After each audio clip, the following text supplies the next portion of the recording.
Presidente Marcon, qua a Rua di Feletto, nuova edizione della mostra dei vini di Collina. Una parola, o anzi più di una, insomma, per descrivere questa manifestazione e anche il lavoro dei volontari. Beh, se parliamo del lavoro dei volontari sarebbero da fare tantissime parole, che però la chiudiamo con una sola: grazie, perché senza il lavoro dei volontari non riusciremo a fare qualsiasi attività. Qua siamo all'interno adesso della 55esima mostra dei vini di Collina. Siamo all'interno dell'ex Eremo Camaldolese, quindi una location splendida.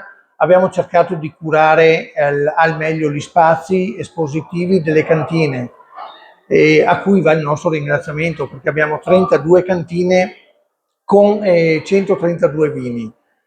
L'eccellenza ormai del territorio del Conegliano Valdobbiadene è riscontrata e riconosciuta da tutti.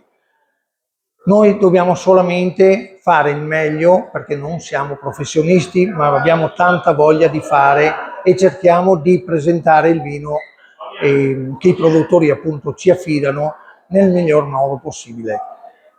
Questa edizione prevede un'attività abbastanza intensa, e quello che mi piace soprattutto ricordare è la collaborazione con due proloco, una di Antrodoco in provincia di Rieti e una con il Vulture, Rio Nero del Vulture, dove praticamente avremo 2 serate a tema dedicando i piatti nostri tradizionali e i vini del Vulture per una proloco, mentre l'Antrodoco ci raggiungeranno per crearci 3 primi piatti tipici dell'Abruzzo e del Lazio.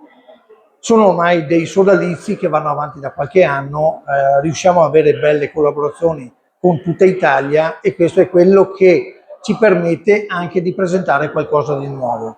Quindi vi aspetto da oggi, 30 maggio, al 14 giugno a Rua di Feletto alla 55esima mostra dei vini di Collina.